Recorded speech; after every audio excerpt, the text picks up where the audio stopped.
जय हिंद दोस्तों, welcome to be कानून जी। मैं हूं आपका दोस्त AK शर्मा और आज हम बात करेंगे चाइना में चल रहे वर्ल्ड यूनिवर्सिटी गेम्स की। अब आप सोच रहे होंगे कि अचानक से मैं चाइना में चल रहे वर्ल्ड यूनिवर्सिटी गेम्स की बात क्यों करने लगा। तो दोस्तों क्या है कि एक कंट्रोवर्सी हुई है जिसमें चाइना ने वीज़ा देने से मना कर दिया अरुणाचल के खिलाड़ियों को। वीज़ा दिया लेकिन अपनी शर्तों पर, स्टेपल वीज़ा दिया। तो बात करेंगे कि स्टेपल वीज़ा क्या होता है और क्या इशू है फिलहाल। लेकिन उससे पहले जान लेते हैं कि जो वर्ल्ड यूनिवर्सिटी गेम्स चल रहे हैं ये चाइना के फीजू प्रोविंस में चल रहे हैं और यहाँ पर अभी जो फिलहाल कंट्रीज़ की रैंकिंग है उसमें पहले नंबर पर कौन है, आपको आइडिया है कोई? जापान, सेकंड पर चाइना और थर्ड पर इंडिया नहीं है, साउथ कोरिया, और फोर्थ नंबर पर आता है अपना प्यारा भारत। तो अभी फिलहाल ये जो रैंकिंग है ये बदलने की पूरी उम्मीद है क्योंकि अभी यूरोपियन कंट्रीज़ भी हैं जो कि आने वाले इवेंट्स में, जो कि कई और इवेंट्स में जिनमें वो अच्छा करते हैं, वो भी ऊपर आएंगे। तो इंडिया की रैंक हमको लगता है, इंडिया बल्कि साउथ कोरिया की रैंक भी जो है वो ऊपर नीचे अभी होगी। तो इसमें तो दरअसल कंट्रोवर्सी के बारे में बात कर लेते हैं। तो कंट्रोवर्सी क्या हुई है, दरअसल यही जो गेम्स हैं उसमें हमारे अरुणाचल प्रदेश की एक वूशू टीम है जिसको कि चाइना के वर्ल्ड यूनिवर्सिटी गेम्स में हिस्सा लेना था। पहले आपको मैं ये बता दूं कि जो वर्ल्ड यूनिवर्सिटी गेम्स हैं इसको एक बार से आप मान लीजिए कि दुनिया भर में जितने भी यूनिवर्सिटीज़ हैं उनमें जो अपना यंग खिलाड़ी हैं, यंग एथलीट्स हैं, वो इन खेलों में हिस्सा लेते हैं। अपने जो ओलंपिक वाले प्लेयर्स हैं जैसे अपने विनेश फोगाट हैं, जैसे अपने बजरंग पुनिया हैं, रवि दहिया हैं और अपने बिल्कुल चोपड़ा जी हैं, भाला फेंक, जेवलिन थ्रोअर, ये लोग भाग नहीं लेंगे बिकॉज ये मेच्योर खिलाड़ी हैं और ये ओलंपिक्स में पार्ट लेते हैं। बट यहाँ पर यूनिवर्सिटीज़ में जो लोग हैं, जो एथलीट्स हैं, वो हिस्सा लेते हैं। तो इसी से रिलेटेड हमारी वूशू गेम चाइना का ये एक गेम है जिसको इन्होंने बहुत प्रमोट किया है। ये मार्शल आर्ट का एक फॉर्म होता है। तो उस खेल में जो रुचि रखते हैं, उस खेल को जो खेलते हैं, उसी की एक टीम है हमारी जो कि अरुणाचल प्रदेश से बिलोंग करती है। तो वो इन खेलों में पार्टिसिपेट करना चाहते थे। तो उन्होंने वीज़ा मांगा, वीज़ा अप्लाई किया और वीज़ा उनको मिल गया, लेकिन उनको स्टेपल वीज़ा मिला। अब ये स्टेपल वीज़ा क्या होता है? तो दोस्तों आपको पता ही है कि अरुणाचल और जम्मू कश्मीर को लेकर चीन की रणनीति ये है कि वो इन क्षेत्रों को विवादित क्षेत्र मानता है और ख़ासकर अरुणाचल को और लद्दाख को तो अपना ही पार्ट वो मानता है, इंडिया का हिस्सा उसको नहीं मानता है। तो ऐसे क्षेत्रों में जहाँ पर कोई देश अपने देश का हिस्सा मानता है किसी दूसरे देश की धरती के लोगों को, तो अक्सर ऐसा होता है कि उनको स्टेपल वीज़ा प्रोवाइड करते हैं, जिसका मतलब होता है कि ये लोग जो आ रहे हैं हम इनको वीज़ा दे रहे हैं बट ये ऑफिशियल वीज़ा नहीं है, मतलब कि हम इनको उस देश का हिस्सा ना मानकर अपने देश का हिस्सा मानते हैं। ये दरअसल स्टेपल वीज़ा होता है। दरअसल एक्चुअली होता क्या है कि एक वीज़ा जो प्रोवाइड किया जाता है उसी पर एक पेपर लगा दिया जाता है जिस पर ये सब चीज़ें लिखी होती हैं कि ये ऑफिशियली ही हम इनको इंडिया का सिटीजन नहीं मानते। तो दोस्तों ये कंट्रोवर्सी हुई जिसमें भारत ने, जब ये चाइना ने ऐसा किया तो भारत में इसका क्रिटिसिज्म हुआ। और कांग्रेस के जो अभी सांसद हैं शशि थरूर जी, उन्होंने तो ये तक कह दिया कि जब चाइना ऐसा कर रहा है हमारे साथ तो हम फिर तिब्बत पर अब ऐसा ही स्टैंड क्यों नहीं रखते। मतलब कि जो अगर कोई इवेंट होते हैं और जो तिब्बत से जो जुड़े हुए लोग हैं अगर वो इंडिया में आते हैं तो हम भी उनको सेम स्टेपल वीज़ा क्यों नहीं दे सकते। तो ये डिबेट फिलहाल शुरू हो गई है कि इंडिया में जो तिब्बत जो प्रोविंस है अभी चाइना का, और इंडिया का स्टैंड इस पर ये रहा है कि हमने इसको एक्चुअली चाइना का पार्ट मान लिया है। हमारे जो पहले प्रधानमंत्री हैं और पूर्व प्रधानमंत्री हैं श्री जवाहरलाल नेहरू, वो भी तिब्बत को चाइना का पार्ट मान चुके हैं। और हमारे अटल बिहारी वाजपेयी जो 2002 में सत्ता में थे, वो भी ये ऑफिशियली डिक्लेयर कर चुके हैं, मान चुके हैं कि चाइना का पार्ट है तिब्बत।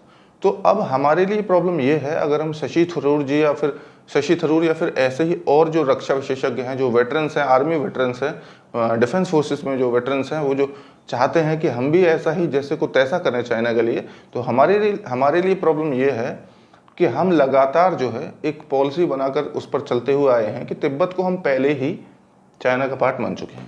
अब अचानक से पॉलिसी शिफ्ट इसके लिए दो चीज़ें चाहिए और इसके नुकसान भी होंगे। तो दो चीज़ें, एक तो आपको करेज चाहिए और दूसरा चाहिए वर्ल्ड कम्युनिटी का सपोर्ट।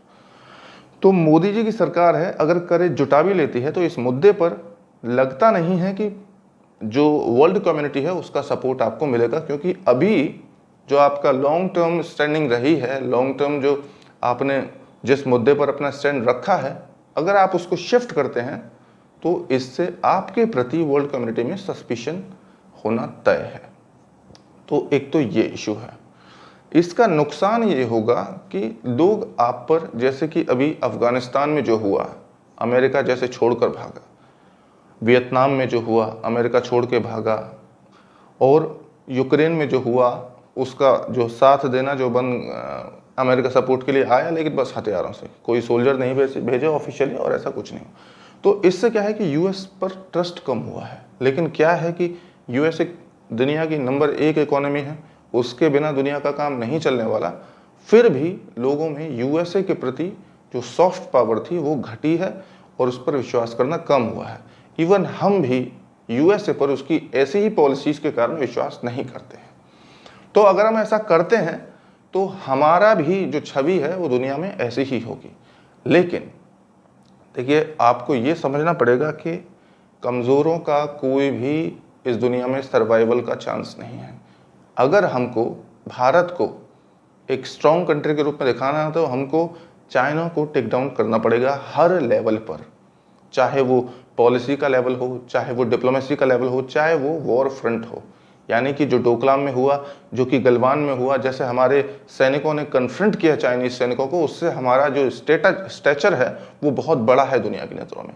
और अगर हम इस क्षेत्र में भी, यानी कि डिप्लोमेटिक लेवल पे भी, वीज़ा लेवल पे भी इंडिया जो है चाइना को मुंह तोड़ जवाब देता है, तो ये भी चांसेस हैं कि स्ट्रेचर जो है वो इंडिया का चाइना के इक्वल आकर खड़ा हो जाता है, कि एक कंट्री जिससे पूरी दुनिया में कोई भी स्टैंड नहीं लेना चाहता, इंडिया उसके सामने आंखों में आंखें डाले खड़ा है। तो ये एक चांस है और खतरा भी आपको मैंने बता ही दिया। तो अब जानते हैं कि इस कंट्रोवर्सी का जो कारण है उसमें हम लोगों की, इंडियन सिटीजन्स की खासकर मैं कहूँगा कि जिम्मेदारी बनती है कि अपनी सरकार को सपोर्ट करें, चाहे जो भी वो फैसला लेते हैं। अभी ऐसी कोई आसार नहीं दिख रहे हैं कि कोई भी एडवर्स फैसला सरकार लेने वाली है, अभी मेरे को लगता भी नहीं है। हम यहाँ पर दो तरीके से टेक डाउन कर सकते हैं चाइना को। देखिए, इतनी बहिष्कार की और इतनी सारी मुहिम चलाने के बाद भी मैंने देखा है कि अभी तक भी ना तो सरकार या फिर इंडियन प्राइवेट कंपनीज या फिर इंडियन इंडस्ट्री हमको अच्छे विकल्प गुड्स में, जैसे कि मोबाइल मैन्युफैक्चरिंग हो गया, मोबाइल्स में और इलेक्ट्रॉनिक्स में प्रोवाइड करा पा रही है, और ना ही इंडिया के नागरिक विलिंग हैं कि वो अपनी कुछ पैसा अगर महंगा भी देना पड़े तो चाइनीज़ ब्रांड्स को जो है बहिष्कार कर पाए। तो हमको अपनी विल को मजबूत करना होगा, और इंडियन इंडस्ट्रियलिस्ट और इंडियन गवर्नमेंट को भी, जैसे PLI स्कीम्स लगातार आई हैं, लेकिन अभी जो एटमॉस्फेयर है और जो अभी जो एक बड़ा हिस्सा चाइनीज़ कंपनीज के खासकर इलेक्ट्रॉनिक मार्केट में कब्जे में है, उसको छूटने में अगर हम इसी गति से आगे बढ़ते रहें, बल्कि इससे भी और तेज गति से बढ़े, तो कम से कम 10 से 15 साल का वक्त लगेगा।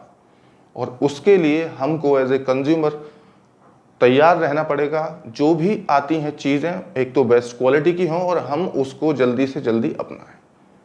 तो एक तो यहाँ पर हम चाइना को टेक डाउन कर सकते हैं, जैसा कि हमने गलवान वैली के अराउंड किया है।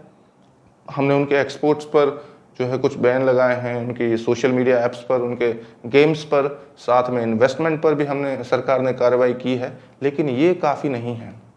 डिप्लोमेटिक लेवल पे भी वियतनाम, माफ़ कीजिए, ताइवान एक ऐसा देश है, कहेंगे कि दुखती हुई रग है चाइना की, जिसको हम जितना चाहे टटोल सकते हैं, लेकिन कॉशियसली।